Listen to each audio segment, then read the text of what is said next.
चले चलिए कि चलना ही दलीले कामरानी है, जो थक कर बैठ जाते हैं वो मंजिल पा नहीं सकते। Hi guys, welcome back to my YouTube channel knowledge Manch once again. Urdu pedagogy theory class में आज का हमारा टॉपिक है तदरीस के इमदादी ज़राए, टीचिंग एड्स। फ्रेंड्स, एक नोटिस है आप लोग के लिए कि अगर उर्दू पेडागोजी टेस्ट सीरीज के टेस्ट 1 में हिस्सा ले चुके हैं तो बहुत अच्छी बात है, और अगर अभी तक टेस्ट आपने नहीं दिया है तो लिंक मैं शेयर कर दूंगा इस वीडियो के डिस्क्रिप्शन बॉक्स में। और नेक्स्ट टेस्ट का लिंक जो है इंशाल्लाह कल चैनल के कम्युनिटी बॉक्स में जो है शेयर कर दूंगा।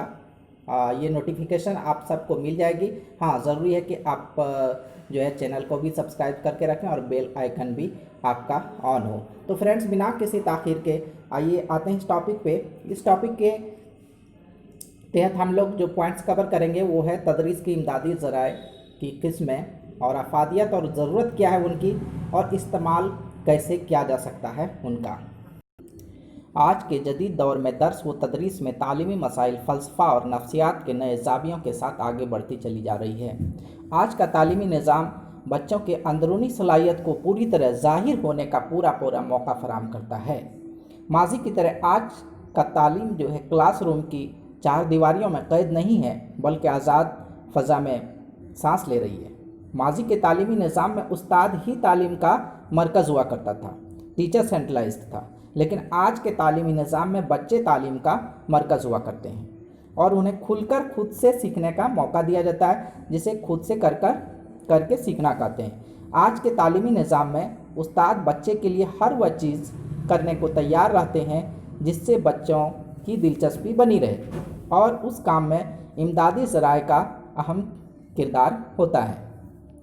ये ज़राए तालिब इल्मों के दिलों में बराह रास्त असरअंदाज होते हैं, डायरेक्ट अपील करता है बच्चों को, इनके तख़य्युल को मुकम्मल करता है, उन्हें सबक की तरफ आमादा करता है और वह सबक से खुशी हासिल करते हैं। इन ज़राए के इस्तेमाल से तलबा में रटने की आदत ख़त्म हो जाती है, सोचने और समझने का मादा पैदा होता है, उनकी अक़ल और सूझबूझ में इजाफ़ा होता है, बच्चे तहकीकाती कामों में हिस्सा लेने लगते हैं। और सबसे बड़ी बात यह है कि ये दोनों तरह के तलबा, जो अच्छे तलबा हैं या जो कमज़ोर तलबा हैं, दोनों तरह के तलबा को बराबर फ़ायदा पहुंचाती है। अब आइए देखते हैं तदरीस के इमदादी ज़राए की किस्मों को। तो मेनली इसको 3 हिस्सों में जो है तकसीम किया जाता है। बसरी इमदादी अशिया, विजुअल एड्स जिसको कहेंगे, देखकर सीखना। समाई इमदादी अशिया, ऑडियो एड्स सुनकर सीखना। और बसरी वो समाई इमदादी अशिया, ऑडियो विजुअल एड्स ऐसे अशिया है जिसको देखा भी जा सकता है और सुना भी जा सकता है। नेक्स्ट, बसरी इमदादी अशिया की बात करें तो तख्ते शिया जो ब्लैक बोर्ड है, जिस पर बच्चों को हम लोग कई तरह की चीज़ें लिख कर और जो है फिर उन्हें समझाते हैं। निसाब की जो किताबें हैं जो बच्चों को पढ़ा कर या उनमें जो तस्वीरें होती हैं उनको दिखाकर सिखाते हैं। ग्राफ और चार्ट के थ्रू से भी हम बच्चों को कई तरह की चीज़ें बताते हैं। जैसे मान लीजिए कि पूरे 1 साल में टेम्परेचर का जो उतार चढ़ाव उसको हम ग्राफ से दिखा सकते हैं। नक्शा के थ्रू से भी कई जगहों के बारे में जोग्राफियाई जो फिगर्स होते हैं उसको दिखाते हैं। ग्लोब, पूरे अर्थ का एक नमूना कहा जाता है, मॉडल कहा जाता है ग्लोब को, वो बच्चे को दिखाकर अर्थ के बारे में बहुत सारी चीज़ें हम लोग बताते हैं। मैजिक लालटेन, मैजिक लैंटर्न कहते हैं, काफ़ी इम्पॉर्टेंट है सी टेट और अदर टेट एग्ज़ाम्स के लिए मैजिक लैंटर्न। इस पर इंशाल्लाह एक वीडियो में जल्द अपलोड कर दूंगा। तो मैजिक लैंटर्न होता है जिसमें कि लाइट का यूज करके बच्चों को एज ए स्क्रीन पर इमेज दिखाई जाती है। अखबारात की बात करें तो उनके कटिंग्स वगैरह को दिखाकर बच्चों को बहुत सारी चीज़ें आसपास के माहौल के बारे में, आसपास टेम्परेचर वगैरह, मौसम वगैरह के बारे में बताई जाती है। बुलेटिन बोर्ड, जिस पर स्कूल से रिलेटेड न्यूज़ और अदर न्यूज़ भी चिपकाए जाते हैं और बच्चों को दिखाए जाते हैं। एपिडोस्कोप, जिसमें छोटी चीज़ों को बड़ा करके दिखाया जाता है, और रिसाला मैगज़ीन वगैरह भी बसरी इमदादी अशिया में शामिल है। नेक्स्ट है समाई इमदादी अशिया। रेडियो और ट्रांजिस्टर जो बच्चों को सुनाए जाते हैं, विभिन्न तरह के जो तालीमी प्रोग्राम होते हैं उसको जो है सुनाया जाता है ग्रामोफोन के माध्यम से। और टेप रिकॉर्डर में जहाँ हम बच्चों को कई चीज़ें टेप की हुई सुना सकते हैं, वही बच्चों की आवाज़ को, चाहे वो कहानी उनसे कहलवा के या फिर नज़्म जो है पढ़वा के उसको रिकॉर्ड कर सकते हैं और फिर बच्चों को सुना सकते हैं कि उन्होंने किस तरह से बोला, और फिर बच्चे उसको सुन के अपने अंदर जो इम्प्रूवमेंट कर सकते हैं। नेक्स्ट है समाई व बसरी इमदादी अशिया, देखकर और सुनकर दोनों तरह से। जैसे कंप्यूटर में जहाँ देख सकते हैं बच्चे, वही उसके स्पीकर के थ्रू से जो है सुन भी सकते हैं। टेलीविज़न देखकर और सुनकर, टेलीविज़न का यूज़ भी आजकल इस्तेमाल बहुत ज़्यादा, आजकल ऑनलाइन पढ़ाई भी होती है टेलीविज़न में। सिनेमा के थ्रू से बच्चों को बहुत सारी चीज़ें बताई जा सकती है, प्रोजेक्टर के थ्रू से भी, और लिक्विड क्रिस्टल डिस्प्ले के थ्रू से भी, एलसीडी जिसको कहते हैं। तो इसमें ज़्यादा कन्फ्यूज़न की बात नहीं, एलसीडी है ये लिक्विड क्रिस्टल डिस्प्ले।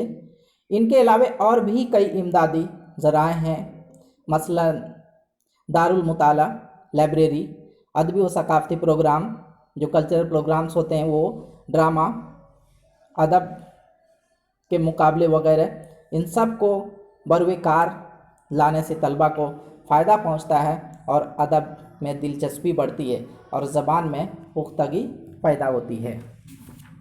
दर्स व तदरीस में इमदादी अशिया, इमदादी ज़राए के अफादियत और ज़रूरत की बात की जाए तो ज़बान की तदरीस में इमदादी ज़राए का इस्तेमाल नागुज़ीर है। इनके ज़रिया ज़बान में पुख्तगी, आमदगी और दिलकशी पैदा होती है। बहुत सारे मौके पर तख्ते सियाह का आज़ादाना इस्तेमाल किया जा सकता है। बच्चे सिखाने, तहरीर बताने और ग्रामर पढ़ाते वक्त बोर्ड का इस्तेमाल ज़रूर करते हैं। रंगीन चौक का इस्तेमाल भी छोटे बच्चों को जो है राइटिंग को अट्रैक्टिव करने के लिए कर सकते हैं। बाज़ मौके पर तस्वीरों का भी इस्तेमाल किया जा सकता है। नसर या नज़्म पढ़ाते वक्त नफ्स मज़मून का खाका या तस्वीरें पेश करने से सबक सीखने में आसानी हो जाती है। नज़्म को पढ़ते वक्त जो है उसके आवाज़ को रिकॉर्ड भी किया जा सकता है और फिर उन्हें सुनाया भी जा सकता है, उससे इम्प्रूवमेंट मदद मिलती है। जहाँ तक नक्शे की बात है, मैप की बात है, जोग्राफियाई हकीकत को बताने के लिए, अर्थ के मॉडल को बताने के लिए फिर हम ग्लोब की बात कर सकते हैं। अक्सर व बेशतर इमदादी अशिया का इस्तेमाल लाजमी है। इनका इस्तेमाल तालीमी लिहाज से मुफीद और तलबा के सीखने के लिए ज़रूरी है। साथ ही ये भी ख्याल रखना चाहिए तलबा की उम्र क्या है, दर्जा क्या है, और उसके लिहाज से ही इमदादी अशिया का सिलेक्शन करना चाहिए। एक साथ टीचर को बहुत सारे इमदादी अशिया का इस्तेमाल नहीं करना चाहिए, नहीं तो ऐसा ना हो कि पूरा पीरियड जो है फिर इमदादी अशिया में ही बीत जाए। तो इस चीज़ का भी ख्याल रखना है कि ये तालीम का हिस्सा है, कोई तफरीह का, कोई इंटरटेनमेंट का हिस्सा नहीं है। हाँ, इंटरटेनमेंट करते हुए बच्चों को किस तरह सिखाया जा सकता है, ये उस्ताद को ख्याल रखना है। तो फ्रेंड्स, आज के टॉपिक में बस इतना ही। इजाज़त दीजिए, सी यू अगेन इंशाल्लाह। अल्लाह हाफिज़।